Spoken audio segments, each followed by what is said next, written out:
Salam müəllimlər, hər vaxtınız xeyir olsun. Deməli, mən qrupların birində gördüm ki, müəlliməm biri kömək istəyir. Bu nə ilə bağlıdır? Açıq və qapalı kompozisiya ilə bağlıdır. Deməli, mən sizə bu günlərim açıq və qapalı kompozisiyanı necə aydın şəkildə biz başa düşərik. Ümumiyyətlə, istənilən bir nəzəriyyəni biz birinci növbədə aydın şəkildə başa düşməliyik ki, biz o həmin nəzəriyyəni bizə aydın olsun. Həmin nəzəriyyədə bizim çətinliyimiz olmasın.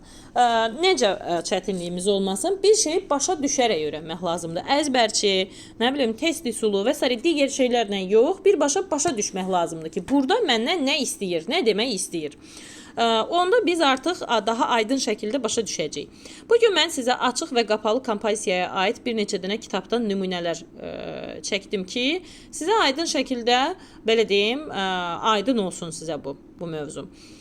Deməli, qapalı kompozisiya ilə başlayaq birinci. İlk olaraq qapalı kompozisiya ilə başlayaq. Qapalı kompozisiya gəlin elə burada olan, təkəldüz üsulunda olan balış üzündən başlayaq. Bax, qapalı kompozisiya deyəndə müəyyən bir çərçivə nəzərdə tutulur. Bu çərçivə nədən ibarətdir? Gəlin baxaq. Bax, bir dənə bunu cızmaqar eləyim.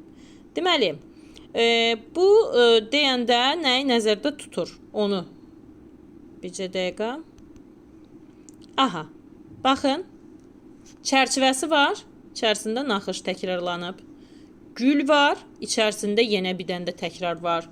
Yarpaq gedir.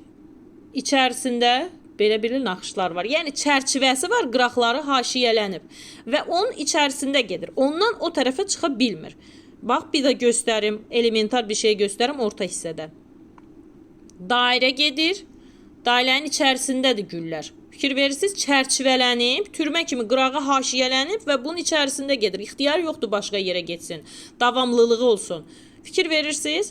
Bax, elementar bir şey bunun üzərində göstərim. Baba, yenə deyirəm. Müəyyən bir çərçivəsi var. Qırağından, baba. Gəlib, belə bir forma. Bircə dəqiqə. Hə. Baba, gəldi. Bunun içərisinə girdi. Bunun içərisində güllər yarandı. Güllərin içərisində güllər var. Güllərin içərisində güllər var. Yəni nədir? Naxışın içərisində naxış, naxışın içərisində naxış. Qıraqları çərçivələnib və deyir ki, buradan kənara heç ara çıxa bilməzsən sən. Qapalı kompozisiya bir növ elə bir ki, bir dənə ev düşünün. Evin, belə deyim, divarlar içində, onun içərisindən heç ara çıxa bilməzsiniz. Və yaxud da dairə içərisində, dairənin içərisində güldür. Gülün o dairənin içərisindən heç ara çıxa bilməzsiniz. Bunun qırağı, deməli, nə olub? Qapalılaşıb. Kənar hissəsi nə olur? Çərçivələnir və heç yerə o çərçivədən çıxa bilməz. Dairənin içərisində, gülün içərisində, nəysə içərisindədir. Yəni bir növ elementar bir şey deyim, yenə deyirəm. Ev kimidir. Evin divarları var və içində bitir artıq. Ondan o tərəfə getmir. Və türmə kimidir, necə deyim. Qıraqları mütləq şəkildə göstərilən kimi. Bax, yenə göstərirəm. Dairənin içərisində güllər var. Ayrı heç ara çıxa bilmir o gül. Qırağından heç ara gedə bilmir. Davamlılığı yoxdur. Onun içərisindədir. Amma qapalı kompozisiya, daha doğrusu bu oldu qapalı kompozisiya. İndi isə açıq kompozisiya. Açıq kompozisiyada isə daha çox, belə deyim, sanki davam eləyir. Kəsilmir orada. Kəsinti yoxdur. Bax, fikir verin.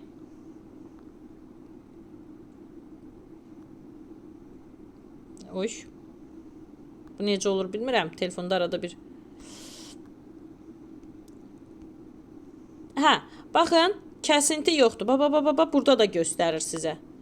Müəyyən bir haşiyədir. Onun qırağından nə olur? Təkrarlana gedir. Elə bir ki, yol zolağıdır.